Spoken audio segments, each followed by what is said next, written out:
wilderness area. Now coming up on both sides of the train, the first of many, giant saguaro cactus. They only grow here in the Sonoran Desert, and they get their first arms right about 75 years. They can live as long as 200 years. The holes you see in them, those are made by the cactus wren.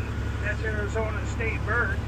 They like to make their home in there, but they'll make their nest in this jade fruit cholla. Look at this guy. The needles on that cholla are razor sharp, but it doesn't seem to bother the birds.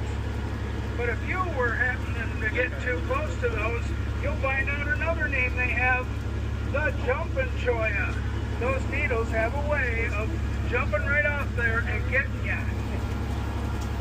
Now the cactus on the ground that look like the Mickey Mouse ears, those are called the prickly pear. The prickly pear cactus bears a fruit, and from that fruit they make all kinds of yummy stuff, jams and jellies and salsas and candy. If lemonade. You head into the mercantile, ask for a free sample of the prickly pear fudge. You will not be disappointed.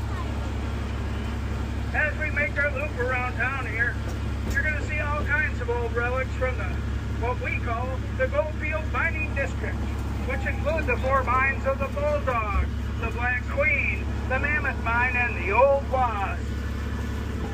Here on our right, this old steel head frame here is from the early 1900s, and if you follow the cable to the ground, you'll see it's attached to a winch.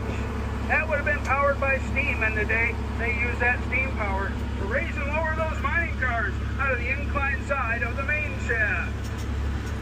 We're approaching the first of our mines up here on the right. You can already see the dirt piles. But those aren't just dirt piles, those are tailings piles. They have been thoroughly sifted, and from what they tell me, all the gold has been removed. I've offered many times to check for myself, but they haven't taken me up on that offer. I do know, though, it all came out of the same place. This big giant hole in the ground is the Old Wasp mining operation. Currently not in operation because that hole is full of water. We'll tell you how that happened in a bit. They did get about $1 million out of that hole, though. That wasn't their biggest score. That happened 500 yards that way across from that cafe. In 1983, in a wash over there, they spotted a bright blue carbonate bloom after the rain. That's an indicator of a gold vein, and just 10 feet under the surface, $3 million worth of gold.